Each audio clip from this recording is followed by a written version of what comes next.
I knew your son, Caleb. We trained together and served together, and one of the things he asked was for me to check on y'all. You Army? Yes, sir. He specifically wanted me to tell each one of you that he loved you and he was thinking of you guys up until the end. I said I'd do that, and so here I am. I want you to show me who hit you yesterday. What are you gonna do? Nothing bad.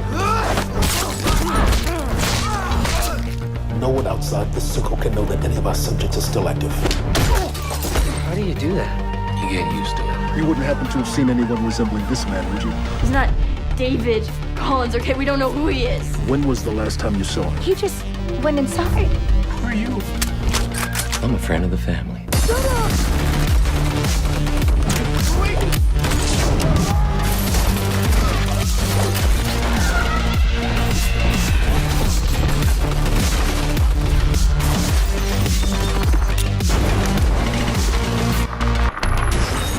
Those kids at school, they're bigger than you. Yeah. You go around their houses at night and burn them down with their families inside. What's the worst they can do? Yeah. Okay.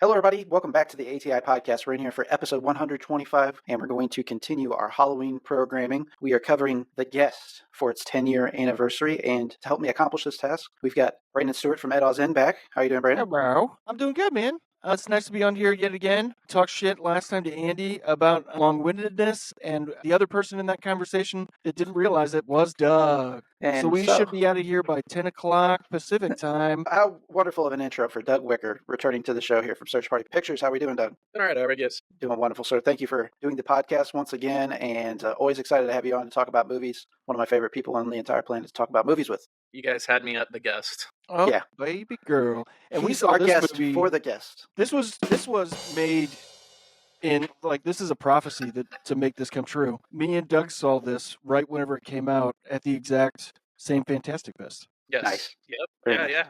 Holy Yeah. shit, yeah. Yeah, it's like Yeah, I think 10 years ago. I remember it being like only one slot one day, and they oversold Yeah. this theater. Like everyone was like And I sitting can't in wait to lawn tell you chairs. about it. It's so awesome. So dope, man. I mean, it was great. But I saw this with Doug, so this was the end of the prophecy. So I think after this little conversation, either Doug or I are going to die. Or we could just do it again every 10 years, whatever comes first. Or one or- No spoilers. Caesars. No spoilers. Somebody's going to turn into a secret agent and murder us. Or we're going to murder each other as a secret agent. Family and everyone we know. Well, it is very fitting that we have Brandon on this because if everybody remembers from the first iteration of the show, we revealed that Brandon's military code name was Machete. So Machete. Machete has joined the call as well. So he might have some personal insight to the character we're going to be talking about today. Listen up, white man. That's what I say. That's my tagline. Sounds accurate. Yeah. So spooky season continues. This is our third installment. Our first task that we accomplished, Brandon mentioned it earlier. We tackled In the Mouth of Madness for its 30th anniversary with Andy Triefenbach from Destroy the Brain. Really good time covering that with Andy. That's a really hot episode for us right now on our network. And then I just recorded and released today the second installment from our Halloween programming, and that is with the man, Brendan Wilkinson from Squint, St. Louis hardcore band that's blowing up, getting a lot of international attention now. Just got done with the European tour. We covered that. We covered the Southeast American tour that they did and the upcoming album, Big Hand. He was our Lord of Illusions theme episode. So we covered that. All the cool things going on with Squint with Brennan, and now we are here for The Guest. And if you guys aren't familiar with The Guest, of course, it is a 2014 movie directed by Adam Wingard and written by Simon Barrett. This was an instant cult classic, in my opinion. Obviously, present day known as a cult classic, and it stars Dan Stevens, Maika Monroe and Lance Riddick are the major actors in this one. We'll get into more of the acting and the cast, but if you guys have not been with us on one of these calls before or viewed one of these episodes, how we cover the movies, just going to lay out the format real quickly. Once again, we're going to give the byline of the film, basically what the film is about, and then we're going to hit some analytics and relative news and notes before we get into the granular detail as to what happens in the movie, and plot details are going to be revealed. That's going to be your spoiler section. So we'll announce that when we get there. We're going to do a little recap and review, and then just some closing thoughts. I've posed some questions to these gentlemen about the movie that we're going to visit at the very end as well. So, Brandon, if somebody was to ask you what The Guest is about, spoiler free, what would you tell that person? Spoiler free, I would say it begins with a family who is mourning the loss of a son in their family overseas at war. A while goes by, and then a new person shows up at the door, says that he was his friend and had been discharged out of the military after the war because of injuries. They end up weirdly kind of taking him in, only because they're probably, it is because they're mourning the loss of their son, and it's nice to have a older brother figure there. And the kids get along with them, mostly the boy, but a little bit the chick. Maika Monroe, she's been hesitant the entire time. People start dying, preferably people that they've interacted with, and they don't exactly know why, but one person is more suspicious than others, and that is Maika Monroe, which is the most beautiful, wonderful woman on the entire planet, besides my wife, of course. Very good. Very good. Well, I think that does cover it very aptly. So we're going to get into some of the news and notes as far as, how this movie came together, when it was released, all that fun stuff, the casting, runtime. I'm going to start with the release date. The release date was September 17th on 2014. That was the theatrical run release date, beginning there. The runtime is 100 minutes. So here we are again talking in that sweet spot of movies, that 90 to 100-minute runtime that we've talked about. That has excellent pacing for movies like this. Horror movies, holds the audience attention, doesn't get in the weeds too much and focus on things that are irrelevant to the main plot and scheme of the film, keeps it moving. Director, of course, mentioned him in the open, Adam Wingard. If you're not familiar with his work previously, he did Your Next, which was his film prior to this. Also kind of a cult classic, instant cult classic phenomenon. People look back on that one very fondly as well, as do I. He had some, prior to doing The Guest as well, he had some shorts in the VHS anthology as well as ABCs of Death. And then he would go on to do the Blair Witch reboot after this as well. Didn't he? Is he the one that's doing the Godzilla movies? Yeah. Yes. Yeah, so King Kong versus Godzilla, and then this last one that just came out earlier this year, Kong Come Godzilla. back to your roots. Come back to your roots, brother. Well, I'm hoping for a return myself. A fun fact also, he edited personally this movie, which is not something that he does with all of his films. In fact, on the minority of the time. So very cool. We mentioned Simon Barrett earlier. He's basically the partner of Adam Wingard. They're typically, neck and neck, side by side, involved in each other's business. And I don't recall anything off the top of my head that Simon has done without Adam, but I'm sure there's a credit out there that escapes me at the moment. Director of photography, I always like to cover that on this stuff, is Robbie Baumgartner. Now, if you go to the Guest IMDb page and you look at the casting credits, he's not going to be listed, or he will be listed. But if you go to his actual personal page, this isn't listed on his IMDb credits for some reason. That's why I initially personally had a hard time chasing it down. And what is listed in his top credits are films like Argo, There Will Be Blood, and Babel. And so, he's got a very distinct look for sure. And that's one of the highlights of this film, I feel like, as well. His next film is going to be There Will Be Blood 2. That's the one that we've been waiting for. Electric Boogaloo. Yeah. There will be blooder. There will be blooder. Still drinking the milkshake for 2 hours straight. They made it a 2-hour movie. He's just drinking that fucking milkshake. They did. I haven't seen the details, but they announced that he's unretired for a project. So. It's his son's movie as well. Hey, really quick, I have to mention this. I get sidetracked too often, but I'll make it short. They're doing a Passion of the Christ 2. Yes, and Jim Caviezel is returning as Jesus. And Mel Gibson's coming back as director. These crazy motherfuckers do not deserve any kind of platform. It is very easy for me most of the time to separate the art from the artist. Mel Gibson is one of those people that I want to take a dump on his fucking face. But I love the Lethal Weapon movies. Oh yeah, I love the Lethal Weapon movies. Brandon, what you're saying is he is returning. Yeah, he'll be here all night, folks. Episode. He'll be here all night, of course. How do you make a Passion of the Christ 2? I think that was a pretty definitive ending. Yeah, I know, right? Yeah, it was only 90 minutes of torture to get to this place. Yeah, good lord. So I do want to watch a drinking game about Passion of the Christ, though. That would be fun. Oh, dude. Yeah, I could imagine all the avenues that you go with that and how fucking shit-faced wasted you'd be by the end of it. Yeah. Okay, Should be so an- this is actually one of my favorite facts about this movie. One of my favorite facts about the movie is who did the soundtrack, Steve Moore. And so Steve Moore, if you're familiar with him, his work previous or what he actually might be more noteworthy for, he's actually in the band Zombie with an I, synth-driven kind of a horror alt-rock band, and very good band. I enjoy them quite a bit. And he's also done work with Red Sparrows, Ghost, Goblin, and Municipal Waste. Wow. Yeah, he filled in. He's kind of his expertise is bass and synthesizers in particular. So Yeah, but still, that's a cool little folder of projects. absolutely. Yeah. So the soundtrack, of course, is amazing in this film. If you haven't seen it, even if you look up a trailer, you're going to get little glimpses of that. The soundtrack is just absolutely incredible. It's kind of got that East John Carpenter type of feel. If you wanted to go a little bit more present day, almost like Drive at times, which you'll see a lot of similarities and a lot of what we talk about. I actually just noticed that I did not change the special effects from my last podcast notes, and I also didn't look that information up. So I just rewatched it last night, and I remember being like, "Oh shit, I didn't really see it worked on it." I think it's actually KMB that did the effects on it, which is a pretty unexpected. That's a happy accident because that's what I had in my notes because they did the special effects for In the Mouth of Madness. So they went largely practical in this film. And again, another highlight of this film, there's only a few instances in which they use CGI. And I think I don't want to say it's evident, but if you slow it down, it's more evident. How they use it is just to accentuate or just for real fast parts in the movie. So cast, we mentioned him before, Dan Stevens. He plays David Collins, the soldier who appears out of the blue. Dan, I love Cuckoo this year. It's one of my favorite movies. And he's incredible in that. He's got kind of the mad scientist thing going, almost a caricature of early, cinema villains in some senses. I just think he's a fantastic actor. I think he's one of the best. Apostle's great. He even took over Justin Roiland's spot on Solar Opposites. I don't know if anybody knows that. He's Corvo's voice now. The original dartboard from Cheers on eBay. It only cost $100,000. I'm gonna put it up. Hey, I thought Corvo said no more throwing metal in the house after you got that butter knife stuck in his eye. These are famous darts. Whatever Corvo doesn't know won't hurt him. Watch this. Oh my God! Shit, Terry, Terry! Oh my God! Look at the voice-fixing ray. I'm sorry, big guy. My bad. We'll get this fixed in a jiffy. I told you not to throw metal around here. We're going to be late to work. Stop buggering about. Hey, does Corvo sound a little off? This thing must not be calibrated. Let me try again. No. This is working for me. Yeah, he just picked it up on the 4th season, so I'm going to actually pick that back up. This range has been incredible between Abigail and the Godzilla vs. Kong. I was going to say Abigail, especially. Abigail, I liked.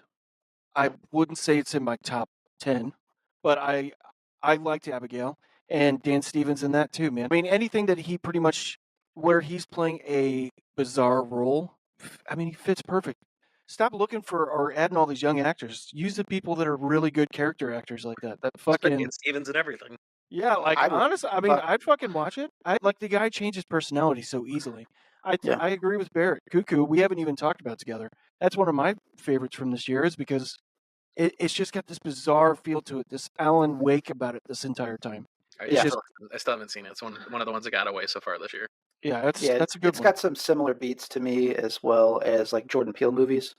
I really enjoy that movie, and not going to get into that too much further. But the other thing I want to mention real quick that Dan Stevens is in that I am a big fan of is the Legion TV series on FX about the comic book character from the X-Men, of course. So he's very good in that as well. He is excellent as Legion. Yes, for sure. I would love to see him return somehow in the MCU. They're trying to pull some old characters back. They've done it with Hugh Jackman, obviously. Talk of others in the pipeline, but he's a guy that I think could translate to some of those big, ensemble scenes, especially as they're going to explore the X-Men franchise going forward. I'd love to see him return as Legion. It'd be great. We got to talk about Sheila Kelly. She plays Laura Peterson, the mother. And she's mostly a TV actress. She was actually in Lost and Gossip Girl, but with a few credits. And I found an interesting fact about her because I'm about to be honest, boys. Every time I've seen her in this movie, I've been like, she's got a real porn star vibe to her for some reason to me, like ex-porn star, like she's hanging it up. She's doing the indies now. And, so I had to look into her further. Now, she was in Matchstick Men, which I actually think is an underrated movie with Nicolas Cage. I believe that's a Ridley Scott joint, if memory serves me correctly. Yeah, so I think that's actually an underrated movie. Yeah, she's in that. I think that's her most prominent movie role. It's definitely a porn star look to her. Well, what she, I guess, got really well known for, she did a DVD to home series. It was a fitness, but it was for strip pole dancing. Oh, so yeah, interesting enough. Yeah, I think even if you go to her IMDb page, like as soon as it lands, she's got like a little video promo of her doing that type of work. Cool. But yeah, interesting enough, that's, I guess, her primary source of income, I would assume now at this point. Maika Monroe, of course, we mentioned her before. She's one of the best, modern screen queens without question. Still very young as well. I think she played her literal age in this movie. I think she was about 18, 19 when this was shot. So she's still, I think she's just turning 30 if she hasn't. So very young actress. She's got a lot of years ahead of her. But of course, one of the best movies that came out this year, even though I had my personal problems with it, Long Legs. She's in that. She does a fantastic job. Nothing to be taken away from any of the acting performances. They're all 10s of 10s. Great performances from everybody in that film. But she's also been in a lot of other great shit. Just in the same year as The Guest, she was in It Follows. So that was another instant cult classic. Watcher, I enjoyed a lot, personally. And Watcher was excellent. Honey Boy, I enjoyed that movie as well. She's in there. I don't know that maybe she has like one or two that are trash, but I pretty much have watched everything that she's... Independence Day, Resurrection. Right? Or whatever the hell that sequel was called. Oh, yeah, but yeah. I mean, like, that's not her. That's like, what are we doing? References in Hank, Resurrection, Resurgence, Retaliation. Who gives a fuck? I mean, hey, she made her fucking money. I get it whenever they do something like that. At least it doesn't come off to me that she's in shit that just bombs and nobody sees it. Hey, man, nobody bats 1,000. That's the way I look at it. Yeah. You made the comment and I had to retort. She's amazing. But Significant Other, I love that movie as well. She's in that too. Then we got Brendan Meyer. He's got that face of somebody who looks very familiar. And then once I discovered it, I was like, no shit, obvious. Color Out of Space. That's the thing that I recognized him from in particular. So he plays Luke Peterson. He plays the younger brother. Earlier we mentioned Maika Monroe. She plays Anna Peterson, the daughter, I guess only daughter. Leland Orser. Now this guy's got a face that's familiar, but in a different way. Like, you've seen him in a bunch of shit. And so once you go start looking through his acting credits, he's in Seven, he's in Escape from LA, he's in Alien Resurrection, he's in Star Trek Deep Space Nine. Like, these are all movies that I've seen probably more, than I have appendages on my body in most instances. So it makes sense why he's a very familiar person. He plays the father of the family. And then Lance Reddick, he plays Major Richard Carver. Rest in peace, Lance Reddick. What a fucking badass. What's even more insane about this too is at Fantastic Fest they showed 2 movies that he was in, which was John Wick and The Guest. I was going to ask if it was John Wick. Same year. Yeah. Yeah. And he's got an iconic voice. I mean, this guy's a great voice actor as well. Amazing. Yeah, amazing. He's involved in a lot of the DC voice acting. Very rarely do I get as bummed about an actor's death as I did his, because it's just like he's under that criteria of actors that I often I've joked about. That's like Forrest Whitaker syndrome is what I call it, which is like certain actors, Forrest Whitaker being one, show up in a movie and they raise it by like a star just because they're in it. Like, right. Just because you're looking forward to like any scene, even if they only have 3 scenes, or like the quality of the movie is going to improve just because this person's in it. Chewing up the scenery, man. Yep, he's the type. Yeah, and I love him in listeners Fringe at and The home. Wire. Listeners at home, if you were thinking that syndrome was lazy eye syndrome, that he was going to get a lazy eye, fuck you. How bad of a person are you, you piece of shit? How bad? Now, why did I think of this? Because I've been reading the comments that are live streaming in front of me, and it is disgusting. You people are vile. You people are vile. Wow. What is wrong with everybody? So, the other 2 prominent things I love Lance Reddick from, of course, is Fringe and The Wire. He was great in both of those. Loved him. He was the Fringe, largely. I mean, yeah. In my opinion. He was, yeah. He was great. Picture was distributed by Picture House. The budget of the film was $5 million and box office 2.7 domestic. So it was a flop financially. So that sucks, man. If you see this movie, I don't think it's giving too much away just to say this at this point. It has an element to the ending that would lead one to believe that this is open for sequels, and one has not been made. However, this was instantly a critical success. So on Rotten Tomatoes, it has a 92%.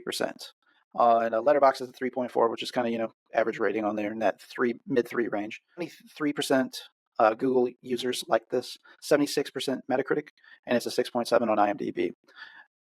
Doug, I bestow upon you the responsibility of running through this movie, telling our listeners what happens in it, and you can contain spoilers. And if I encourage you to do so, just to plow right through it, like the night your father conceived you.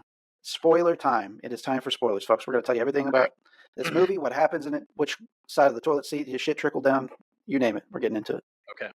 So I think around the time that this had come out, it came, of course you mentioned You're Next being the previous movie they made together. between Your Next and The Guest, there's a lot of crossover and world building that the Wingard and Barrett were doing. There's a lot of like references to government agency that is a huge part of The Guest's plot, but is also the place that the dad's retiring from in Your Next. There's all sorts of little like pieces of things like that, and there's a whole lot of imagery with like triangles that are connected to that government agency and like Illuminati kind of stuff. So that's just one of the cool little tidbits that's layered out in there and trickled if you're a fan of Your Next and going into this movie. But with that combination is also, I consider these two movies to be like the fucked up versions of John Hughes movies. So like Your Next, of course, is Home Alone, but fucked up, and this is Uncle Buck, but fucked up. It's like taking like the tropey John Hughes approach and like the situations and amplifying them in a more extreme, like dark satirical horror action way. Yeah. So that's where the fun of this is. So if you go in with that mentality of like I'm about to get myself into a movie that is playing a straight laced comedy at me, I think that's sometimes the tone that's hard to read from these, because I remember when Your Next came out, a lot of people watched it thinking that they're getting like this just straight up home invasion movie, and then there's literally a point halfway through the movie where it just flips on its head and becomes like a comedy of errors and buffoonery and like stupidity, and the entire dynamic just flips in an instant. And some people, that was a hard pill to swallow. So when you go into this movie, it's like having that in your frame of reference when you watch it. I think it's super important to understand that what you're getting into is like a very heightened melodrama initially about a soldier who shows up at the doorstep of a family claiming to serve with to have served with their son who had been killed in a secret operation. Yeah, secret operation. So Brandon flew through these parts earlier, so I'm going to save you guys a lot of that. We're going to skip straight into the craziness. So as Brandon mentioned, people start disappearing in their lives, and it's people who are inconvenient. So in a lot of ways, this is David, the guest. This is him like helping the family with their problems, and his solution being strictly just murdering the people involved tangentially. So it's like, the dad's like every night that David's hanging out on the couch having beers with him, he's just bitching about this dude Alan over and over again, and how Alan's younger than him, but he's got a degree and he's doing really good. And he's like, I'll be damned, I put in all these hours there and they just don't care about me, and my wife doesn't respect me. And David's like, oh man, that's not the problem. That's not the problem. And so he just goes and kills Alan. And that shows up later. And then the dad hates the boyfriend. Boyfriend ends up in jail. The drug dealing friends, he fucking ends up gunning that dude down randomly too and kills him. And so just all these people are dying in their life that would make it, quote, a better quality of life if these inconvenient people just weren't part of it. But the whole time it's happening, David's got his own mission. His own mission is that he's undercover because he secretly broke out of this operation. And he's taken on the identity of the fallen brother, David Collins. And that is not who he is. In fact, by the time the movie ends, we don't actually know who David is at all. Like, he is one of these other people who is missing from their secret, special ops group. And so he's adopted this David Collins identity, and he's bouncing around trying to pass off himself until he can get surgery, reinvent his looks, reinvent who he is, and go rogue, go AWOL.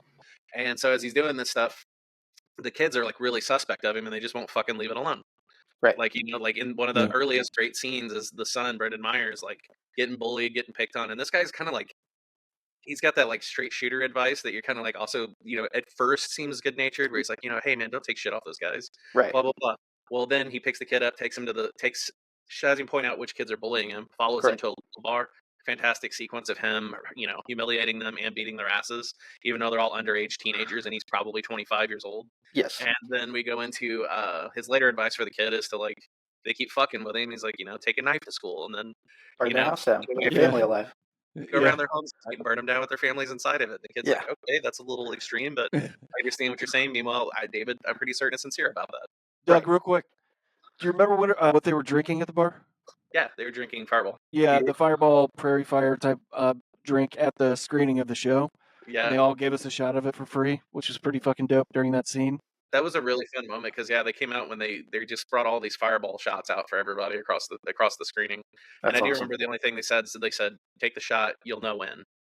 Yeah, and everyone's like sitting there with shots on their tables. It was so fucking dope, opportunity. Man. And then when it does kick off, it's like they throws the Fireball in the kid's eye, and I'm like, oh fuck yeah. We also have to mention the fact that there's something off about David the entire time as well. Outside of the fact he's staring off in the distance anytime it's just him. It's just the push-ins and close-ups on the face. He doesn't blink, so there's you're constantly like, something not quite right with this guy. That's lingering around.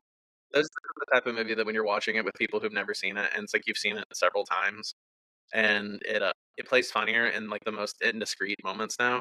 Correct. Where you're paying attention to little details, and like you said, those shots where it's like you have just like, a subjective camera passing from window into his room, and he's just sitting on his bed, fully clothed. It's like nighttime. Right. Everyone should be getting ready for bed. And he's just sitting there like a fucking psychopath, just staring out the window. And like you said, no blinks, just this long shot with like just this most fucking insane, psychotic look on his God, face. Jesus And fucking you're just like Christ. knowing that dude's just in bed a couple doors away from you. Right. And then, Right. there's a It's kind of unsettling. there's Yeah. a linchpin sequence that comes. Like I said, the kids keep fucking with him, and Maika Monroe is especially the one that's very suspect of him. And she's putting together the pieces of the story of what she thinks he's doing, and she's pretty damn close. And Brendan Meyer just is like, after he helps him out, he's just like, dude, my sister thinks you're nuts. This is what she thinks you're doing. He goes, oh, fuck. And you can tell in the hallway, he's immediately like, oh, shit, this has been a lot further than I thought it was going to be. And there's this really great linchpin scene. It's that tiny, it's like almost the inverse of your next, where that plays really big. This plays super subtle. When David goes in there, and he's like, if you could just, I'll be gone very soon. And it's that very like subtle subtext of like, just fucking leave it alone. Right. And then she doesn't, and that's when shit hits the wall and goes like completely psycho.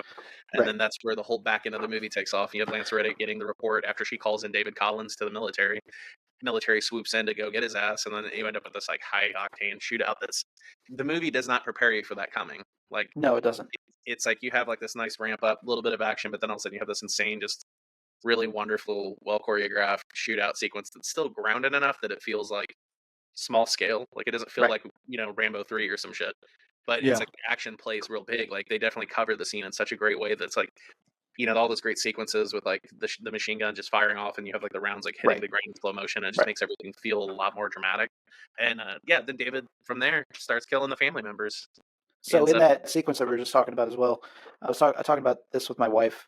I'm not like I love action movies, but I've seen so many gunfights and stuff in movies, like to the point now I want to see a gunfight where I follow at least one character throughout the entire gunfight and be able to analyze, and is this realistic and is this possible to happen? And even though David's character, which we have not addressed because it becomes revealed in the midst of all this as well, he's some type of super soldier. He's part of some experimental drug or like a program through the military in particular, where they're trying to build essentially the perfect killing machine for the military. Yeah. Sound new? I don't think so. Oh, yeah. The age-old quandary, right? It's definitely happened, dude. I've seen some documents. Yeah, watch out for Machete here. He's privy to some things. Like a grounded version of the Terminator. It's Correct. really, but it feels like if you love like Terminator for like this perfectly designed engine with one focus and one purpose, this movie it like resurrects that ideology and has like, a lot of people, especially nowadays, like the nostalgia porn's a little out of control. But in 2014, like it was kind of a little more innocent at the time, and a little more like throwback to like I wish there was more of this kind of stuff. Right. And I think that's one of the things that this movie did really well in that sense. Is like we talked about the 80s score, we talked about a lot of like the throwback elements to it, the reference to the Terminator, but it's like taking conventional, like you said, conventional storytelling of like I wish it was something as simple as like following one guy doing one thing, and just like a clean line of action, a clean line of story, and like just the most like hyper focused, ground level kind of approach to storytelling. It doesn't feel like this like massive epic. It feels like a very like simple, straightforward thing. It's like a few steps above First Blood. And there's some important things too, like with the dynamic of the relationship, how David ingratiates himself into the family. And that's why Dan Stevens as an actor just provides such nuance and layers to this character, even if it's somewhat minimalistic dialogue. He's a person, he's a machine essentially built by the military, designed to bioengineered to not care, to eliminate any threat immediately and not take these types of chances. You can see that struggle with him. He's doing things that he should not be doing based on how he's programmed. He's ingratiating himself in this family. He's trying to actually fix their problems while also building up his equity, his wealth, weapons, whatever, to move on to his next project. And he ties himself to Mika's character as well initially by going to a party with her and her shitty boyfriend she's having a fight with. So he's there for the rescue. He's bringing in the beer kegs, showing off the guns and the bod, and just impressing everybody and making all these connections. And on the ride home, you start to think that he's started going to win her over because, I like this music. And if I had a girl like you back home, I would have never went to the military in the first place and got, involved in all that shit. So he's kind of just killing her with flattery, so he's trying to lure her in, and he just about has her. He tells her he likes the music that's playing, wants her, to make him a mixtape. Right as soon as she makes that fucking mixtape for him, that's when shit starts getting wacky. She hears him on the phone call outside. That's when she starts getting even, I had reason to suspect you. And then she starts going into these deep dives, getting pictures of his call list on his phone, so on, searching the numbers online. And so that's how this is all revealed to the brother. She takes it to the brother after he gets in trouble at school. David saves him again. But for whatever reason, that scene where he's in the principal's office and he gets on, and Dan Stevens' character, David Collins, gets onto the principal for, basically homophobia, essentially being, brought on by the school. Yeah. That reel is going, there's a reel of that going around right now. Like, it's getting a lot of popularity, and I thought it was kind of random, but also very awesome because it's like, Yeah. you top 2 or 3 scenes in this movie for me as well. Oh, yeah. What did the kid call him? What? The kid, the one Luke hit in the face. What did he call Luke? I don't think that's relevant to this conversation. Did he call him a faggot? I believe that's the word that was used, yes, but that's no excuse. So that makes it a hate crime. What? A hate crime. And I'd like to know how many others have been perpetrated against her son under your watch. A gay student targeted with physical violence finally defends himself. And you're, what? Suspending him? We could consider suspension. No, you couldn't. I'll be interested to see what the board makes of you when this is in front of the entire country, not to mention our lawyers. Do you want to sue them? I don't, We're suing you and the school board.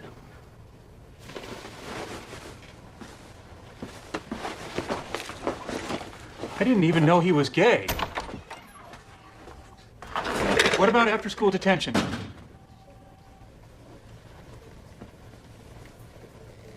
For how long? A month. That seems fair. After-school detention. We'll put him to work, helping the prom committee set up for the Halloween dance. We'll agree to that. But I do not want to hear anything further about this young man being harassed. We understand each other? I believe we do, Mr. Who are you? I'm a friend of the family.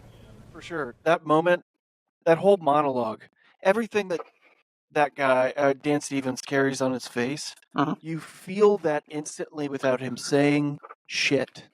He doesn't have to say anything. You just have to look at his face. He's like a perfectly handcrafted Swiss watch. Like, you can see the gears turning and how he's just methodically, like, just getting this thing at every angle and essentially castrating that principal mentally.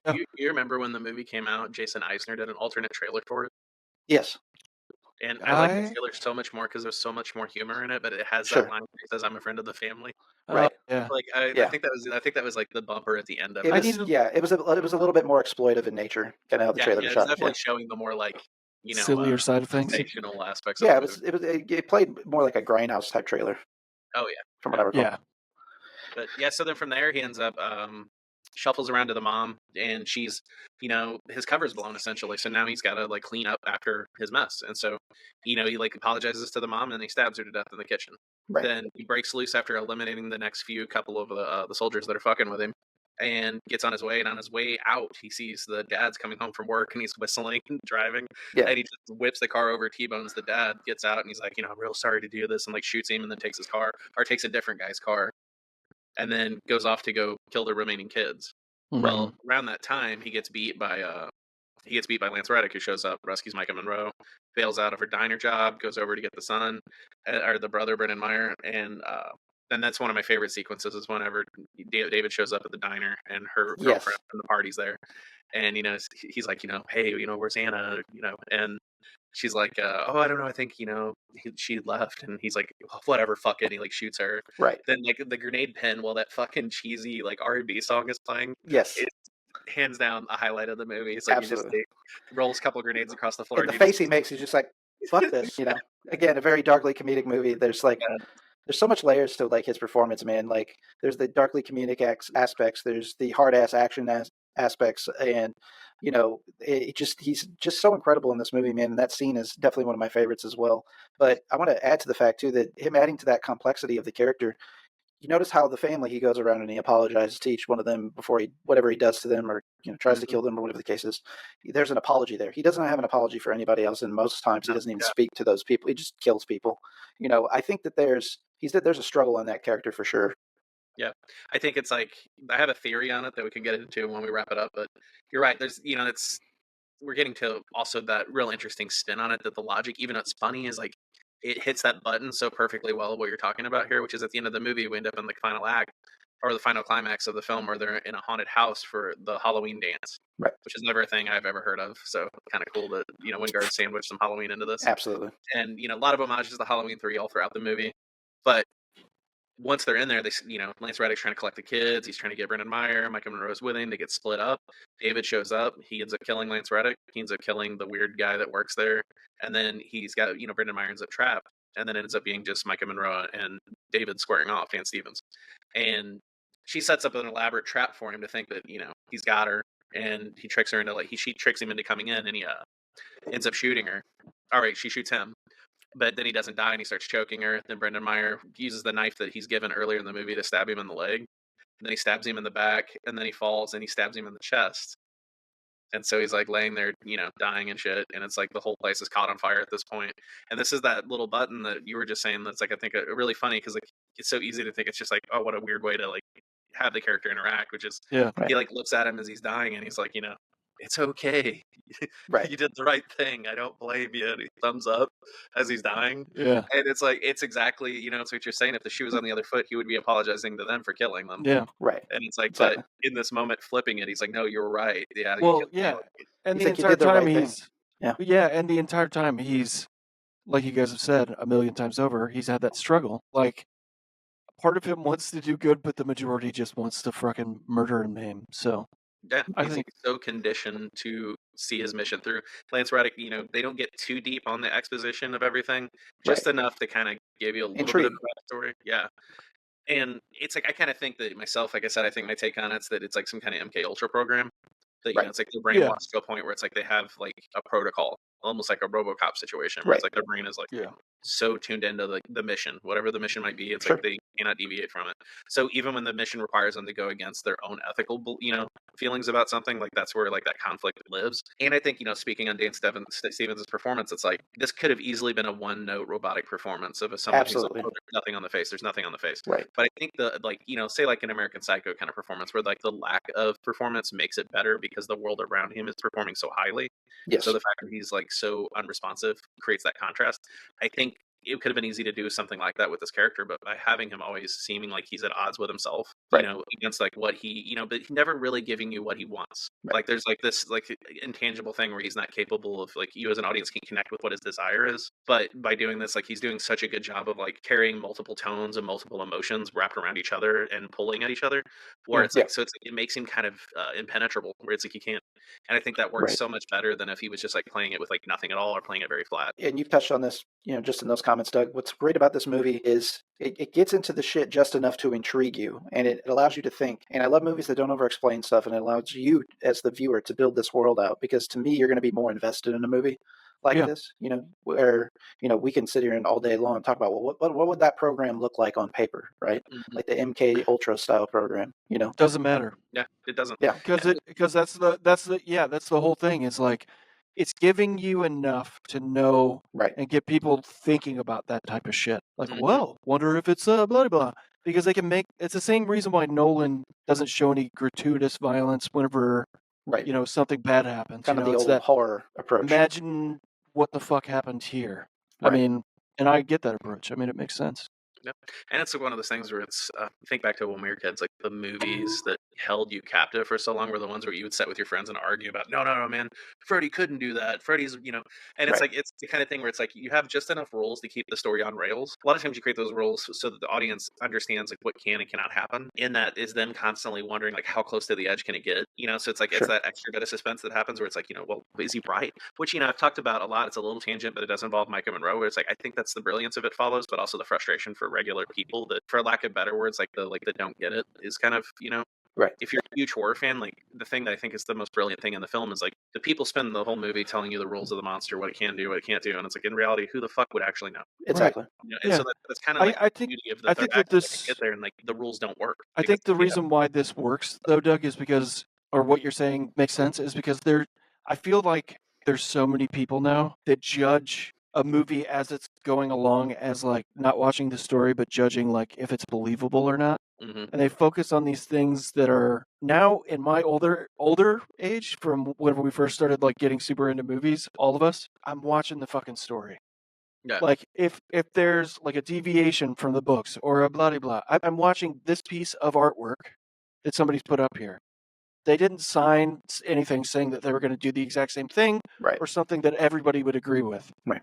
The number one fucking thing that I hate about critics now is that obviously social media, blah blah blah, everybody's a critic, but at the same time, it's like the smallest, most minute thing can just completely shape that person's opinion and also poison other people's thoughts about that film. And I'm just like, fuck. Man, it's like, isn't that just a conversation in general? Like a quick, a complimentary thing to that is like my buddy John Bruns, who runs Altered State Comics in Brentwood, off Manchester.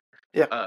Cool place. John, the other day we were talking, and he's like, man, I don't fucking want realism anymore. He's like, I just don't. He's like, I'm tired of shit everything being so grounded and real and like, research to a fault and like, the gun sounds like this instead of that. I don't give a fuck anymore. I want to go to movies to get away from reality. I don't like, so give me fantasy, give me like some crazy shit that's like, that's, there is no like reminder of the shit that we deal with every day. It's like, I'm just so exhausted from everything trying to be like having verisimilitude, I'm like, I agree with that. I understand exactly what you're saying. I think there's a time and place for reality, and I don't think films should be reality because they simply cannot be by existence. Active performing, the act of storytelling defies reality as we know it. Like that's simple. So why even bother? It's like, yeah, you could ground a film all you want, but it's like there's just really no like. At the end of the day, it's like the more I think about the movies that are so grounded that I can think of a single movie whose like accuracy and like groundedness helped it and is left it with like a greater impact to me versus all the movies that try, and that would be like Sicario. Like Sicario, Sicario to me, storytelling. Prisoners. That's another one. I mean, you could, Prisoners, I could just churn out examples. Yeah, Denis kind of has that hacked a little bit compared to most people who are trying to do what Denis does. They fall massively short of it. And I feel like Denis does it, it's not necessarily because the reality is important. I think it's just, the way of like the set dressing is that like it just, it's secondary to what reality is, quote unquote.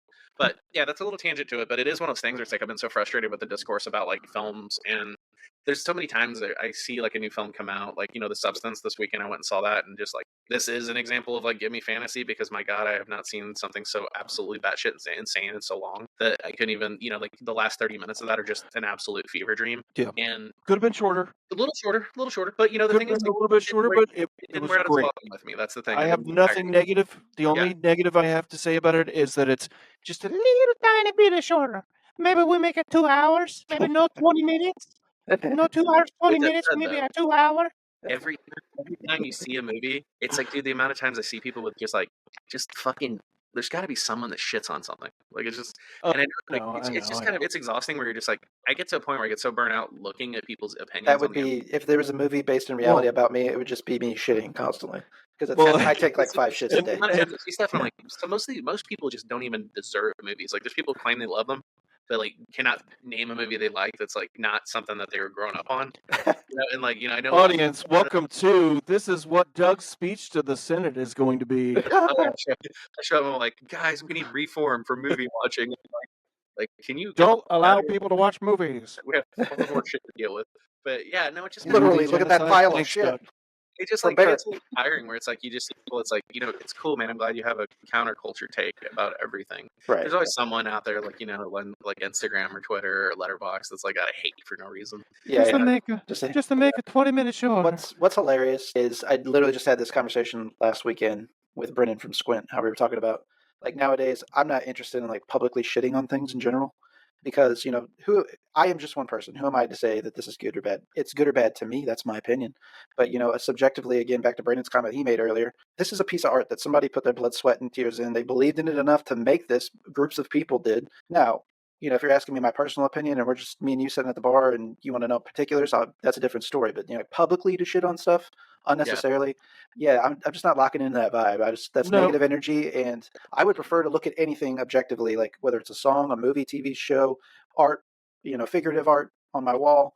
I'm going to try and find something that I like about it first, and then go from there. An example for me and Barrett would be that me and Barrett have enjoyed most of the Alien movies, most of the newer Alien movies, if not all. I'd have to think about one in particular. I think the last one before this, but yeah, I did not. That is one franchise that everybody just dogs on, and in my opinion, they're like, "Well, he totally refrained from doing this and did his own thing." I get it that I'm not the biggest fan of Ridley Scott either on certain things, but like calm down, guys. Like, this guy is doing his own fucking thing. He's starting a brand new trilogy. No big deal.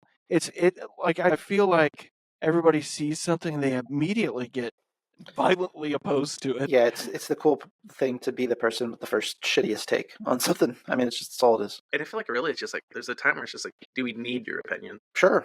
Like a lot of times it's like, I love these one-on-one conversations like this, even if it's on a podcast format, to have the back and forth energy and to have like the real time, like it's like an actual conversation, and like that's the shit I sign up for. Right. Yeah, me too. That's the shit I love. To just get on some social media platform and just blast one-sided the fucking world. Yeah, to just like instigate people or to like let everyone know like how unhappy I was that it didn't. Because you see both sides of it. You see it come from a place of caring, and then you see it come from a place of it's like either caring too much that you forgive the faults, or caring too much that everything's a fault. And it's like such a crazy thing. So it's like it is interesting when you revisiting a movie like the The Guest, that this movie, like earlier when we were running down the box office, it's like it is interesting to me because I've had this discussion with people before. It's like the release for this movie wasn't wide, so it's like it cost $5 million, but it made 2.7, right? Right. I don't remember how many theaters it was in, but it wasn't 3,000.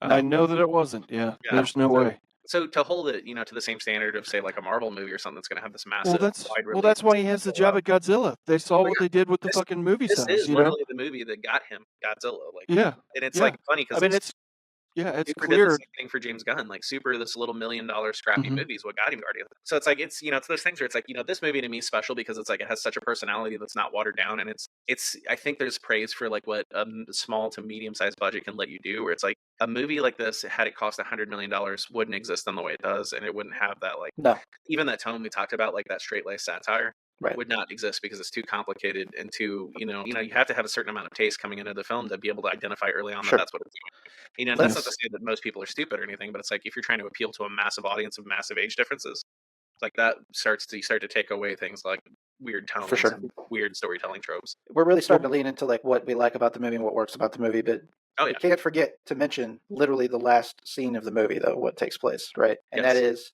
the fire overtakes the school. Maika Monroe and her brother in the film, the Petersons, if you will, the Peterson siblings, are out in the EMS services vehicle, and they're shaking them down. Are you all right? Are you all right? Their both parents are dead. Family, right? Last two living members of the family. And you overhear some of the firefighters speaking with some other city officials, stating that there's only been 2 bodies found. So if you do the math, there's a missing body. And all the teeth have been taken out. A way that they identify people in fires is by teeth, typically. So all the teeth have been taken out on purpose. So they can't discover who this other person is by, process of elimination either. And you see a firefighter walk out with a limp, and Maika Monroe's character locks eyes with him, looking back and forth at each other with recognition that it is, in fact, David Collins. He has made it out somehow after all the stabbings, is about to leave, and the film literally cuts to black after she says, what the fuck? What the fuck? That's right. Yes. What the fuck? So incredible ending. Shot in the leg. He's been shot in the side. He's been stabbed in the leg, stabbed in the back. So we don't know if he has a healing factor. He comes out. He's got that gait. Yeah. Yeah. It's like, God, like Colin Farrell. Damn it.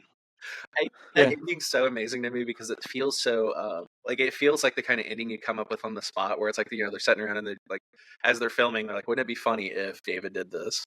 And it's like, actually that'd be pretty fucking funny, because it feels like it's absolutely rushed enough that you're kind of like, okay, it feels a little loose, and you're like, where's this going? And it's like this insane like build up for just like a one note joke that you're just like, oh my god. But it's also again that case of like the subtle brilliance of like closure in the movie where it's like she could choose to just ignore him and let him go and not say anything, and as far as David's concerned, she's clean now, right? And so it's like that's like such a good spot to leave the movie if you wanted to pursue where you can go with it later. And you were asking before about like best things in the movie, things that sold us on the movie. I want to get into for sure the thing that hooked me initially is the bar scene. Oh, come on, yeah. Got those shots of Cosmos coming right up. Thank you. You want to try? Sure.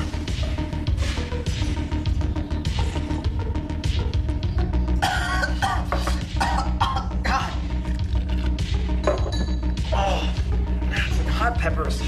Oh, you drink that? Yep.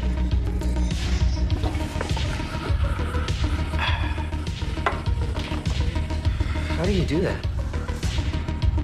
You get used to it.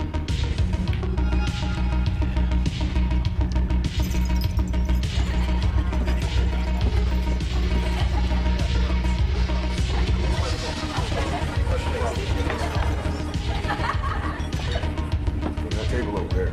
That fucking guy? You're looking away. Yep.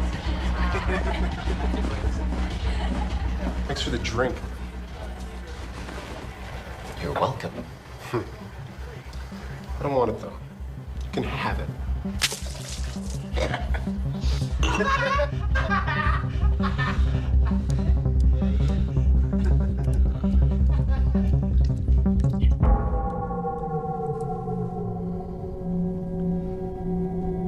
Well, maybe you prefer this.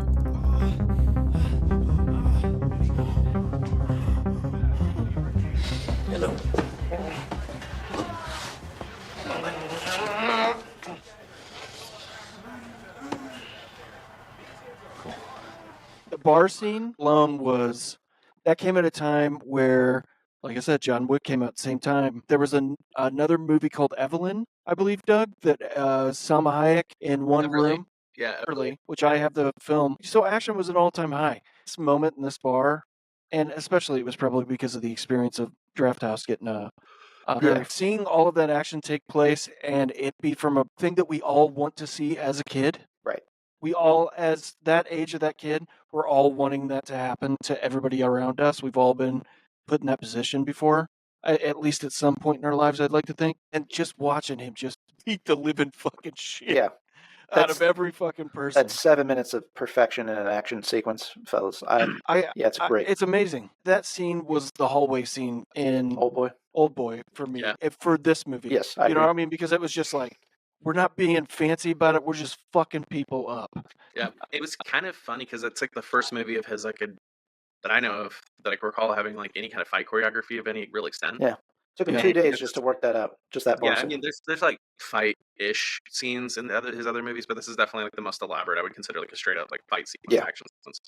And it's like some of the things that were really hallmarks to me on rewatches that I always get excited when that scene's coming up. Just the brutalism of it, how like direct it is. It feels like there's like you said, like a lot of like Old Boy or John Woo kind of like influence over that sequence of just like say like even like what the Raid would later do around the same time, where it's like how clean and brutal a single hit can be, and how fast we can like play that that whole fight out, and how dirty dirty they fight. There's nothing holding it back. Right. Like there's a beer bottle smash. He stomps that kid's ankle, like just fucks it up. And it's like, and then watching it last night, I was looking on Letterboxd. It's like the 5th time I've watched this movie since 2020. I throw it on about once a year, like it. Same way with Green Room. Yes, that's another one I've seen a lot like that. But this was the first time watching it last night where it's really dawned on me. I'm like, the kid's sports career is fucked. And like I feel that's the first thing that comes in. And his sports are going to really fail on that. It's Not like to mention all the other brutalizations. Letterman jacket and all that shit. And he's like, he's like this, sportsy douchebag. And it's like, knowing this dude just stomped his ankle to shit. It's like, this. It's kind of like what I was wanting that when they're like making the movie, like this guy's like an athlete. Like if we fuck his ankle up, it's like And one of those. He's gonna write a self-help book one day. There's such a funny thing that happens making films that you're like, you think you spend a lot of time thinking about decisions, like choices you make while putting it together. And like what it's like I always think like for audiences, for a film to be successful, moments are what you have to craft, right? Absolutely. Either you scratch a moment or you scratch a membrane, right? Right. So it's like you either scratch like some kind of like where I can tell you what happened and like maybe I get some of it wrong or it's a little shaky getting it there, but it's like the moment's ingrained in your brain is like almost like lyrics to a song, and then the membrane's like a feeling that it hits that is so raw and connected to you in such a way that like it evokes some kind of sensation from you. And so it's like if you're doing one of those two things, great. But yeah, like all the little choices that go into like every fucking thing you do, and it's like, and then sometimes you're all in on being like, yeah, this is gonna play so well. Like people are gonna see this thing and they're like, holy shit, I recognize that jacket. That's an ode to this thing, and you think that kind of shit. And watching the special features last night, it was really funny because I watched the interview with Wingard and Barrett, and Adam Wingard's like, he's like, there's so many references in this movie. He's like to other films that no one's ever came up to me and mentioned. He's like, but we worked so hard to put it in the movie. And I'm like, that's exactly what I'm thinking about right now. It's like that kid's ankle. That's probably one of those decisions where it's like, as a filmmaker, you're like, oh yeah, everyone's going to be like, oh yeah, that kid's fucking career is fucked. Never crossed my mind. Like I said, 5 times since 2020 I've seen this. Right. That means it's got to be at least 10 times since it came out that I've seen it. Wow. And never thought I had that thought until last night, where I'm like, what a, like they had to think of that because he's the only kid they do that to. What I think makes this a great movie too, and this is something that we're hitting on in this part of the discussion, is that you can just take scenes out of this movie and play them for anyone, and it's captivating and entertaining enough. So like last night, I actually rewatched it myself, and then last night I was going back looking at some scenes randomly with my wife, and she was captivated just seeing it out of context like that. I mean, she'd seen the film previously, but right away she was locking into what had happened previously. It all came right back to her because this, again, to your point, Doug, much like a song lyric, it's ingrained in your brain, even if it's somewhat subconscious, and drums right back up whenever you start seeing it. 100%. Yeah, it's one of those movies that it's like I said, it's like a chicken soup thing. I throw it on, and like it's just entertaining. Like it never lets up the entertainment aspect of it. Like it's definitely Dune is another one for me. I just throw it on in the background whenever I paint. And Dune or Dune 2? Dune 1. I haven't seen Dune 2 since the theater, so I'm over I think that Dune 2 was great, and it's just a different movie and a different mood from what I do to paint. Yeah. I think Dune 2 is a little bit more hopeful. Yeah, and it's speedier. So whenever I paint, I don't want some fucking brooding shit to be on. But what were some of your guys' other favorite parts? So I mean, we were talking about the score earlier, so I was going to geek on that a little bit. That we were talking about nostalgia porn stuff earlier, and it's like this is one of those first movies that kind of resurrected the John Carpenter style synth score and like that pulsing, rhythmic, percussive kind of pedal tones and a lot of like throbbing bass lines and arpeggios. And this is the first movie to really go all in on that. So I guess Drive also. Yeah, Drive ahead of this, but yeah, this is the movie that brought Survive into the fold of a lot of people's attention. There's multiple Survive tracks on it, so it's like they do this, and then like 2 years later they're doing Stranger Things. Right. So it's like it's pretty cool that you see that evolution of like guys like that, like getting a little like lip service in the right spaces, and next thing you know, they're like having massive career moments because of opportunities that this teed up for them. The Steve Moore score, I mean, it's like also I have quite a few of his scores on vinyl, and for the last month I've been listening to the one he did for Mayhem, Joe Lynch's follow-up to Everly. It's very much reminiscent of The Guest, where it's like very Carpenter, very Halloween 3, a lot of like that really cool like just evoking like this atmosphere and this tone that's like constantly rolling and evolving. So it's like I love the score, and I especially love the soundtrack. All of the like not just the synth tracks, but like even like just the like Euro pop shit that's on there, and like just there's some really like Sisters of Mercy. There's all that really some great post-punk dark wave type stuff for sure. Yeah. So like all of that, I ended up that's probably the most expensive record I ever bought was the Record Store Day release of the soundtrack on vinyl. I missed the drop on it and like spent years being like one day. And finally I was just like, okay, fuck it. Looked around because it's only going to get more expensive the longer I wait. I don't know that this is one that'll ever get a repress. So it may not. Yeah, so I took that shot. To piggyback off your soundtrack piece of it, how this soundtrack, of course, is laid out through the movie is key with any movie. To answer two questions at once, Brandon, the other big thing that I really enjoyed in this movie, of course, is the final face-off, if you will, between he and the kids, between David Collins and the kids, and that is he goes in and puts on that mixtape finally. There's a scene shortly before this where he goes in to interrogate her in her room, and he's basically back to what Doug had covered in the plot details, tells her, I just need to be around for a little bit longer and I'll be out of your hair. He finds that CD that she made him finally, and this is for me, and he puts that CD on before he starts hunting them through the maze. So you've got these post-punky dark wave tracks going on while he murders Lance Reddick, of course. He murders the teacher off screen as well, and he's coming after both of the siblings inside of the haunted maze, and just that atmosphere, the way the music pairs with that the entire time. And what song plays at the very end in their final confrontation? That same song that they were listening to in the truck whenever he was trying to lure her in, if you will, whenever they were leaving the party. So it ties everything up like nice and neat. There's just a lot of little simple decisions in this movie that they revisit, and is just one of the many reasons that I love this film. I love the bookended scene whenever Joel David Moore and him are at the party, and he's like, "Hey man, do you know where I can buy some guns?" Right. And the guy's like, he's like, "Oh, why do you need a gun?" He's like, "I'm a soldier, man. Love guns." That line was just great. But then the entire junkyard sequence, which if I recall from the special features is the first day of shooting, was the bit with David Moore and Stevens and Ethan Embry, where he's like buying the guns and down in the. Like, what a way to kick it off! Yeah, it's like that's a good first day, man. Like looking at it, 'cause it's only a few shots, but it definitely is a tone setter. I think that's like a 3.5 minute scene. It's not too long, but again, that's kind of where you start to see, at least fully revealed on camera, that is like the cold nature that David does have as well in the film. You're getting all these POVs of his character. Yeah, it's like his most efficient scene where you realize how absolutely conditioned he is for what he does. Right. Like where there's it's almost muscle memory. Right. But there's also a really great visual gag on that sequence whenever Joel David Moore's running. Right. And if you pay attention, he gets real far off, and he's like tracking him with a handgun. Yes. And like when he shoots him in the head, you can see his baseball hat take off up into the air. Right. And it's such a goofy thing to add, but I'm so glad it's there because it's funny as fuck. Well, this has some beats of like Western. This is actually inspired a little bit by Westerns as well. So that's one of those scenes where that actually takes place. It's pretty reminiscent of an old Western movie where the hats would just go comically flying as people would be shot, regardless of what direction. The physics wouldn't work out, but hell, it was entertaining. Brayden, is there anything in the film that really works for you that you really love that perhaps we didn't cover? I think the two leads, man. I mean, they're both. I mean, now masters, but back then not so much. I mean, he later. From The Guest, he went and played the Beast in Beauty and the Beast. It was like, what the fuck? Where did that come from? Paychecks. Hey, good for him. That's what I'm saying with Maika Monroe, too. I mean, good for you, but I was just like, man, it's just not utilized. And then you watch Cuckoo, and you're like, thank you so much, Stan Stevens, for coming back. Yeah, absolutely. That's a song, actually, from Beauty and the Beast. Oh, really? The Disney score. Hidden track. That's a score I listen to a lot. Yeah, unfortunately. Just on repeat out in the middle of a Walmart parking lot, sitting in the back of a truck.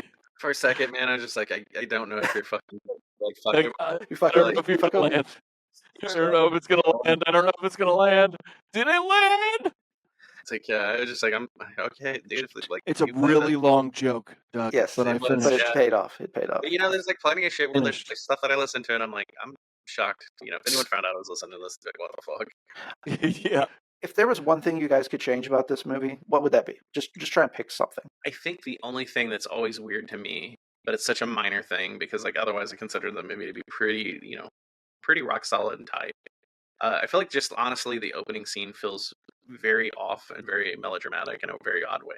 Because like it feels like a scene that maybe shouldn't be where it's at in the movie. It's like, all right, I can see that. Going to work, and if you watch the way it's like shot, blocked, and performed, it's like it feels like a TV soap opera. Absolutely, I agree with the rest of the movie doesn't. It has moments of that, but they're broken up with humor, and that sequence isn't. It's like almost feels like it's so sincere that maybe tonally it's not trying to be, but it's like it's too where it's placed in the movie, just that you can't read it right. My one change with this film actually kind of piggybacks off of what you're saying. I think if you just change that casting of Sheila Kelly in particular, she comes off very Hallmark Channel. It's very daytime soapish. I think she, in particular, her performance, her acting is what kind of makes it that. I don't have so much a problem with really the beginning of the movie is just to set up the fact that this family's in grief, and David is gaining his access into the family very easily because he's a surrogate son. So all of that works for me. It's just her acting is what makes it lean into that daytime soapish feel, I think. You just change that one thing. Otherwise, guys, this is a perfect movie for me. Like, I don't throw that around lightly, and I don't say that about a lot of movies. I love this movie. It is a 10 of 10, in my opinion. Yeah, and I'm glad you picked it, too, because it's like, it's a one I'd throw on around Halloween because of, well, it's not kind of like E.T. or it's not like spooky or scary. It's set in Halloween, though. Yeah, it can be kind of scary, yeah. That was an interesting thing, too. My wife said to me, she says, that's not really a horror movie. And I'm like, well, let's back that up. What is different between The Guest and movies like Halloween, Friday the 13th? This really, at the core of it, this is an action, thriller, slasher horror movie. That is what this is. This lives in that space. Just because old Dan Stevens is prettier than Jason Voorhees. God damn, look at him. Doesn't mean that he isn't just as lethal, right? So the mask that he wears is just a little easier to look at. So that's my argument, number one. Number two is this totally has the beats of a John Carpenter movie, of a James Cameron movie. We kind of touched on Drive, obviously not of the genre per se, but it definitely has those beats. Whether it's the action sequences, the fight scenes in particular, there's definitely that there. This taps a nostalgia note, and even the comparison I made, even the bar fight scene, I'm like, just love a good bar fight scene. And that is probably overall my favorite scene in the movie. I could see this being like a modern take on Roadhouse, which they obviously have done. This feels truer to Roadhouse than what I can imagine the remake does, because I still have not done that journey. Well, I mean, my only critique in this whole thing would be the fact that whenever they were eating as a family, the utensils and teapots didn't talk. The utensils and everything didn't gain sentience and start singing along to melodies. Be our guest. Be our guest. Be our guest. Be our guest. He's gonna murder you. Not too many bars, Brandon, and make sure you don't hit the melody because Disney will come after us. I'll fucking kill you today. I'll kill you tomorrow. Just some other random facts and trivia that we didn't graze upon. Dan Stevens' impressive part of his character transformation is the sense that when he met with Adam Weingart for this movie, he was emaciated. Like, this dude was like, he literally had to put on 30 pounds of muscle. which is even hard to see because it's lean muscle still yet in the film. But so you have to just think how skinny he was. Like they compared his appearance at the time that they met with him for the movie as Christian Bale's in The Machinist. So that tells you everything that you need to know. And much like Christian Bale, they wanted him to do essentially the Batman turnaround. And so the shower scene, I think that they had mentioned, was literally one of the very last, if not the last scenes that they shot in the movie, just to make sure he had enough muscle packed on by that point to give him all that time, even while starting filming this movie, to build more and more muscle. So once he came out, he had like the 6-pack abs and the jacked arms. And that was a part of his influence again on the Maika Monroe character. She was obviously being a little physically infatuated with him there briefly too. One thing I thought was kind of interesting too is Simon Barrett originally wrote the script, right? But the original version of this movie was a little bit more, even more so rooted in reality. It was more of a PTSD riddle, which not to say that David isn't playing that, and there's even mentions to that throughout the film. But it was more of a PTSD, I would say almost ilk of a Rambo story versus what it ultimately ended up being, which had those solid sci-fi elements and flares, and that's where Adam Weingart came in. This basically came together within 6 weeks, which is incredible to know that, and it'd be a collaborative process that it was. But I think just Barrett's bones for the story that he already had, and it was kind of like the see the trees for the forest type concept. When Weingart came in, he just put that sci-fi spin on it. We're going to make it like a Captain America gone wrong, essentially. That's what made it all click and work. And I think this also speaks to why Adam Weingart edited the movie too. Like he literally, I saw in interviews, Dan Stevens talked about it a lot. He literally had sequences physically being acted out on screen already in mind based on the music that he had chose for that scene. He being Adam Weingart. So there's just so much thought and layers put into this that is just totally evident and is why you get the feel that you do for the movie. Yeah, a couple older pieces like that. You were saying Dan Stevens said that he had basically storyboarded out sequences to the songs, almost like a music video. Right. And he said whenever he was talking to him about the role, that's what made him sign on, was how clear and how passionate Weingart was about the vision of how the music would perform along with what's happening on screen. Yeah, he said he had it blocked down to he was acting out all the fight scenes and acting out all the stuff with him, which is such a funny thing to think about, seeing that dude, when he's talking, to think of him going pretty animated guy. Right. But I got earlier this year, Second Sight did a 4K remaster with a new color grade of this and released it. Oh, I need that. And I pre-ordered it, and so that's the copy I've watched. Nice. I watched it dropped and then watched it again for this. So it's interesting because the color grade is completely different than is what it vibrant, more vibrant, or is it no darker and grainier? That's and to be honest with you, that's the thing that I was going to be talking about the thing that I didn't really care for as much. I don't like this clean look camera-wise whenever I'm looking at something. I want it to be maybe a little bit more focused in on something, like blurring out images. And this was just so... It's a very clean shot movie. So clean that it felt a little bit... Is it just me, but did it not feel like they approached the shooting a little bit differently once they got into the haunted house segment, though? That almost had a grain effect to it to me. Yeah, but it did. I think a lot of that was done with the lighting, because they definitely went It's a old really school. high movie where it's a lot of some of that can be the location, the time of year, it's a lot of stuff went into that. But yeah, when they got to the Halloween section, it really kind of comes back to what Wyngarde's films, like A Horrible Way to Die and We're Next. It takes a step backward into the type of films that you're used to seeing from him. But yeah, one of the other things they mentioned on that interview for the Second Sight, because it has a shitload of new features and stuff they did, as they mentioned that Chris Evans was their first pick for David. Interesting. Well, it could have worked. He was. If you think about, sure, it could have worked. Chris Evans was a big name during that time, and he was coming up. In the world, and not only that, he just did. Did he do Snowpiercer before or after? No, Snowpiercer was before this. Yeah, around the same time. So it's not too Captain far America, off First from that. Avenger was 2011. I can see why they would pick him. This time. Don't think that anybody should pick Chris Evans now, but he's decent for certain roles, but he's just a decent actor. He's I got no beef with the guy. I'm not as big of a fan as I am of Dan Stevens, so I'm just going to be honest. I'm biased. Yeah. I think Dan Stevens, he's the kind of actor, we praised him earlier. It's and I think the comparison between him and Chris Evans here is simply I think Chris Evans' profile and his audience is in mind too much to make the decisions that Dan Stevens is making. Right. Dan Stevens is making a movie. He's not concerned about his fans. Yeah, right. And I think Chris Evans is feeling that way either per se. I don't know if that's really in his mind, because that's a huge thing to make an assumption about. But I definitely feel like Dan Stevens has a lot, kind of when you don't have any money and you're fuck it. The simple thing is, Chris Evans is not a character actor. He's not a character actor. Dan Stevens is. Right, and the only evil thing that I've ever seen Chris Evans do, quote unquote, is Knives Out. Him being an asshole. Just being an asshole. He's in Knives Out, and he's in what's it fucking called? It's kind of an asshole. It's Scott Pilgrim. Yeah. He's just an asshole. Nobody takes him. I wouldn't take him seriously as a fucking actual Terminator. Just wouldn't. I don't know. I wouldn't see. Yeah, I think Dan Stevens is perfect for it because there's like something unknown about him. I don't know if I've ever seen like a version of Dan Stevens. It's like that's the real guy, really. Yeah, is he the Ben Foster of our time? Because I remember when all of us used to love Ben Foster. Love Ben Foster. Yeah. I don't know what happened though. I don't either. Yeah, somewhere he just stopped doing Ben Foster. I would bring that up to this particular group of people because I know that at one point we all loved. Yeah, I don't know if I'd put him in that category. And if I had time to think about it, I'd probably come up with a name better for me, I should say. Doug, you mentioned earlier too the fact that there was some like relatability in the universes that Wingard and Barrett build, and there's some connecting pieces in this film to Your Next. The other big thing that connects this is actually there is a point at which you see one of the masks at the Halloween party from Your Next in the background. It's from one of the home invaders, and it's the Fox mask, and it's actually worn by Steve Moore, the guy who did the soundtrack, in there. So that's a nice little Easter egg that's buried in there in the background scene of the Halloween party. Yeah, it's very cool. Very cool. They also have Your Next scribbled in blood in the haunted house. Yes. At the end. Yeah. Yes, they do. A nice little... I don't think that I have a movie. I mean, I have several movies that I have go to.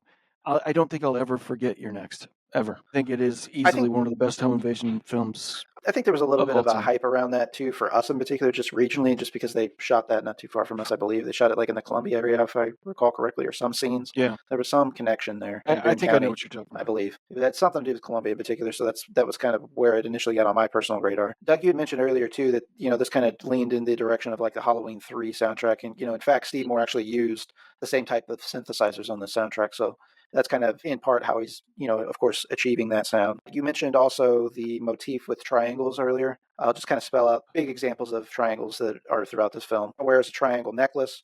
Luke is studying triangles for school.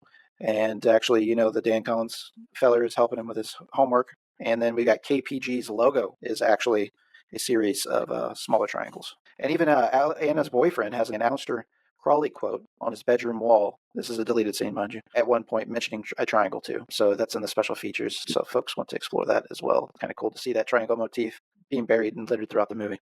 It's a funny happenstance, and I don't know that this obviously can't be on purpose because, this is Dan Stevens' birth name, but Chuck Norris movie Silent Rage, that character that he plays is Dan Stevens in that film. That is his character's name. And it features, of course, an unstoppable killer created by unethical scientists. So very odd happenstance. It's like he was conceived with this intent. But to be honest, isn't that the synopsis of every single? Wasn't that the synopsis of Walker, Texas Ranger? Wasn't that the same synopsis? Yeah, that's a lot of Chuck Norris. I mean, to be fair, that's every single thing that Chuck Norris has done.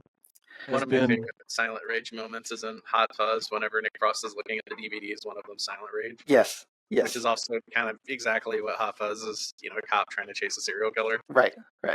That's great. One last thing I have for you guys is back to involving the soundtrack. In 2022, there was teases of a sequel, actually, that there was going to be a sequel to The Guest, of course. And even up until this year, Dan Stevens, of course, unfortunately, and I know I sent it to Doug, and I may have sent it to you, Brandon, was teasing as if there was going to be a Guest 2 and put into development, but it was an April Fool's joke, unfortunately, and it was just to push forward. Again, that there was a Guest 2 soundtrack. So there has been a soundtrack made, a sequel soundtrack, that music that they would have used for a sequel, I guess, in theory, a Guest 2 original soundtrack out there. And they actually use a track from that soundtrack in the Godzilla Kong New Empire movie that came out this year as they go into Hollow Earth to approach the Rex. There you go. Oh, my God. The Rex. Yep, you the got Rex it? Spacecraft. A track from that album is being played in the new Godzilla. God damn it, dude. I would do anything. Seriously. I want Your Next to be a singular film. I need The Guest to have a number 2. That's it. Talking about, there's some like Deadline article or Variety or something where they talked about making like a limited series. And I don't care. I just would love more. Just a little bit more. Like honestly, 6 episodes, wrap it up. That's fine. I could see them approaching that in many different ways too. I could see them do a more long linear story, or each episode is just an individual mission that he went on, just in short story format. I just want a little bit further off of the story, though. Just a little bit further. Well, you can still dig into the album art. There's a lot of very weird shit that is not. It kind of hints at what they would go with it, where they would take it. Really? So, yeah. There's like a dude in a wheelchair in a silhouette. There's a bunch of looks like the Phantasm dwarves, oh my God! Here, right through there, the wheelchair just guy leans even more so into the wackiness. Yeah, guy. There's a bunch of weird shit on the inside jacket. Yeah, like this score is this is like a mix of Steve Moore tracks for like the fake version of the movie, and then there's a bunch, like you said, original soundtrack, or not original soundtrack, but soundtrack songs, like selections. Yeah, it's totally worth it. I don't know that it's out of press, and I think who dropped this, like Shore Records. So okay, it's probably spinning. Yeah, I'm gonna check that out. Yeah, me too, for sure. As soon as we get off here, I can buy one thing with my $39,000 that I just got for severance pay. So I will pay the $40 to buy that, sir. There you go. Now, I think there might be some hope for a sequel out there, just because even while they were shooting Godzilla and Kong: New Empire, like it was said that Dan Stevens and Adam Wingard were like literally openly talking about pitching each other different ideas on how to do a sequel.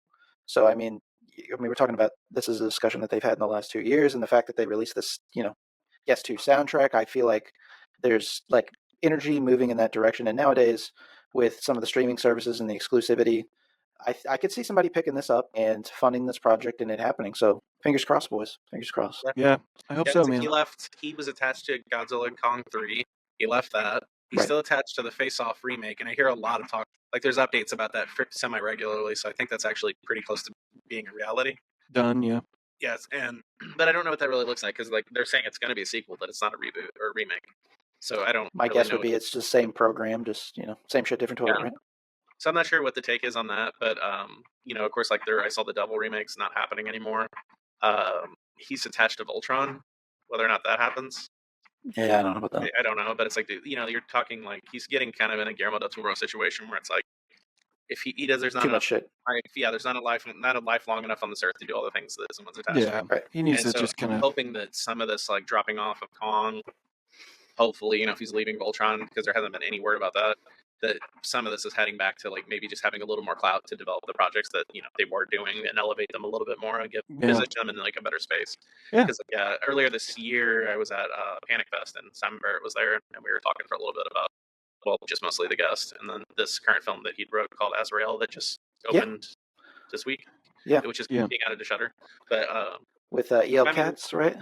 Yeah, it's a pretty cool little movie. Like it's I think it'll be interesting to hear people talk about it. I like it, but there's some strangeness in it in a good way, like strange stuff that I'm like, you just kind of want to, like we talked about earlier, that like, I'm like, what does this mean? What does this mean? I wish there's more of this. Right. It's a movie that just definitely, it's like, when I talked to him about it, he said this movie in a lot of ways was like a reactionary project to everything else he's done. Because there's not a single line of dialogue in it, and there's no, there's no like real exposition, there's no explanations for things just happen in the film, and you as the audience have to kind of like piece together what you think is causing it to happen.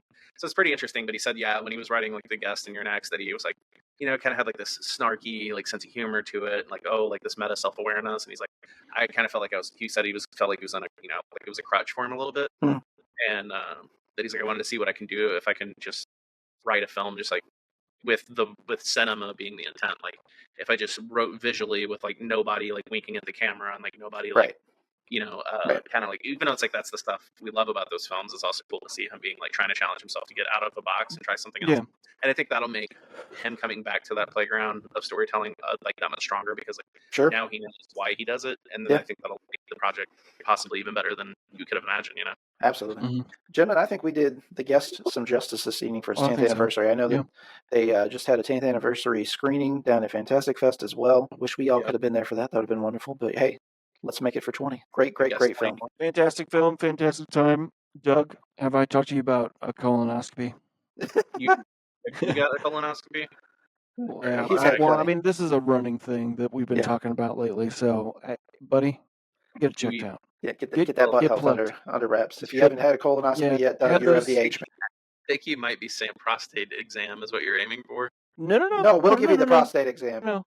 Yeah, this is a prostate exam where they suck everything out of it. I had that happen right before we got on the call, boys. It was wonderful. He just stuck it to the dirt devil. Yeah. How you doing? I call her Susie. So, what the hell's wrong with the picture? Why do you still have the whole time of vacuums going on in the back room? He just has Don't mind me, fellas. Keep going. Keep going. There's a crawl through a bottle cap duct taped to the hose. What is this? Don't worry about that. Doug, what do you have going on, my man? Anything? Working, doing commercials, and I know you got that daytime gig, but you flexing anything on the creative side for yourself? Really time consuming. I worked with Mondo Franco, former guest, on his short Bruja, so just started hitting convention circuits in the last year, so that's fun. Myself, trying to settle back into writing, like I feel like it's like getting into the headspace to write feels like you're getting into a gym routine. It's like you want to do it, and it's like for me, I always like wait until like I just can't hold back an idea anymore, and it's like, and I go and vomit it out and then workshop it some more. But yeah, it feels like it's definitely been a situation where it's like it's been too long since I've made anything. I'm definitely like hungry to go out and make my next thing. So yeah, I'm writing a couple projects, so that's where that's at. It might take a while, but we'll see. Yeah. I mean, it's a long process, man. I mean, mine's a shorter process, and I've learned whenever it comes down to it and I'm like, hey, I'm going to do this, and I start to get lazy, I'm like, I force myself to do it just because I mean, it's just no way around it. If not, you're just not going to fucking do it. Man. Like you start to lose time as you get older, and I feel like I always preach to people, like, it seems so silly to me 20 years ago when I would hear people talk about this. If you could take just 15 minutes of your day to dedicate to something that you're passionate about, right? No matter, it's like, even if you don't get that far in that 15 minutes, or maybe you don't accomplish anything at all, the fact that you're able to like set that aside and focus on it even for that 15 minutes, you just do that every day, and you're going to get a lot further than if you didn't at all.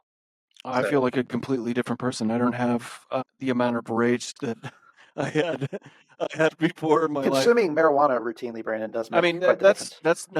that's not a problem either. Yeah. That's also sometimes that slows me down because I'll start writing and I'm like, fuck, I'm tired. Yeah, honestly, I'm fucking just stoned. Yeah. Just straight up stoned. Yeah. Well, Stoned to below. be honest with you, like most of the shit that I get is hybrid, so it's not a pick me up or like bring me down type of situation. I get so inspired to do it every single time I get high that I pumped out like 80 figures this month. Like I don't know, like it's ridiculous, but Yeah. That's one thing I've never understood is people who like get high and can't do things though. I mean, certainly there's a point that you can get in that is the case. However, like Yeah, I'm if usually there was some more indica, inspired maybe to I- do stuff. yeah, if I was, take a hit, oh yeah, big mood guy, take a hit and just like work for a little while, then take Yeah. a hit. Like I think if you just like get lit, you're done. Like you're not going to accomplish anything. No. But, I like, get you I get lit at like fucking 8 a.m. and cut the grass, clear some brush. But I will tell you, Party I will rock. tell you one thing. I can get lit and still do everything around the house. Yeah, freaking same. clean, like, and I'm having internally, I'm like, this is what I was meant to do for the rest of my life. Yeah. I'm entrenched in the beginnings of my prophecy into this world. I can clean every single thing, wake and bake for the rest of my life. Waketh thee and baketh thee. Well, I think we hit the nail on the head, especially with the your guest. Be your guest. Be your guest. At the close of the show, I think the only thing I have to cover, talked about what we've already got out there. We're going to be continuing the month-long Halloween programming. Up next is the Japanese horror anthology, that is Three Extremes, for its 20th anniversary. We're doing that with Eli LaChance from Nocturne Books and Media, as well as Danny King of It's Just Two Movies. Brother Sister Pod, another member of the Manic Compression group that we have. Danny's going to be joining me. Going to be fun, co-hosting, talking some shit, and probably getting Eli pissed off at us because we're just having too good of a time. There'll be some of that going on. Probably, yeah. That's the majority of it, honestly. So that's going to be episode 120. So we got the Texas Chainsaw Massacre watch along coming up with Marcus Newstead of Fister, Path of Might. Ridge is joining us for that. We're doing that for its 50th anniversary. We're going to be doing Nightmare on Elm Street for its 40th anniversary with the aforementioned Mondo Franco and Jake Jackson from Waxing On for its 40th anniversary. We're going to sit down this same boys are format. back in town. Absolutely. And then, of course, we've got continued month-long programming from other podcasts in our group. Danny King of It's Just Two Movies is on a horror movie run right now. He just today, as we were recording, I guess yesterday, that is, dropped his Terminator and Hercules in New York episode. So very entertaining. Check that out if you haven't. And then Which he said was Hercules was really good. Yeah. Right? Yes, he told me it was actually really good. It was very entertaining. surprisingly entertaining. Yeah, which I don't know that I've ever seen. I've seen clips from it, so I'll have to give it a shot. Yeah. Waxing On with RNJ, of course, is going to have their Halloween special episode coming out this month as well. Here in October, they like to try and do a Halloween theme. They might hit on their recent picks, but then they're going to get more in depth into things that they like to listen to around Halloween. Maybe put out a Halloween playlist for folks as well. Last year, I know we all picked some of our favorite tracks for Halloween and made a playlist on our podcast network as well. So we're going to probably do that again. We go crazy, folks, at the Halloween time. That's our favorite time of the year. Ain't that right? If there's anything that we do, we go crazy around this time of year. And today, I'm feeling so sassy. My God. I'm feeling like a fucking sassy black cat. Yeah. Boy, you ain't right. You ain't right. God damn it, Bobby. Oh, I'm so sassy. All right, it's falling off the rails. This is what you signed up for, folks. I did, and so did everybody else. We're all hostages now. Yeah. Yep. Welcome. I'm in the zone, brother. Episode details, we're going to have links to stay in touch with what everything that Edaw's in has going on. New episodes coming out in the future as well. He's got his own thing going on. Yeah, over it there. should be mid-month. We'll announce the date soon. It should be with an artist name is Mold. They craft all of their miniatures. They just won an award for Smash Bash this year, which is a pretty big deal. Good friend. We collaborated. Yeah. Have them on mid-month. Hell yeah, looking forward to that. And we're, of course, going to have all the links to stay in touch with Doug and all of his creative endeavors as well. Doug, thank you so much for your time tonight, my man. Thank you guys for having me. Absolutely. Thanks, buddy. Hey there, this is Barrett from the ATI Podcast here to talk about what we have going on the ATI Podcast Network. First, we'll start with Waxing On with R and J. The format of Waxing On with R and J is audible selections made exclusively by our hosts and brothers, Ridge Jackson and Jake Jackson. Waxing On with R and J is sure to tickle your inner eardrums with some of the most vile tones you've ever encountered, and conversely, ear candy with pop melodies, focusing on spotlighting underground and rising artists. Waxing On with R&J is another outlet of the ATI podcast community to bring awareness to many musicians' craft. Also found on the ATI Podcast Network, Nodnarb's Closet, hosted by Brandon Stuart of Edaw's Inn. Nodnarb's Closet is a wing of the ATI podcast programming that delves into the world of roleplay games, miniature painting, diorama making, occasional pro wrestling match watch-alongs, providing commentary with a dash of jocularity and satire, and much, much more.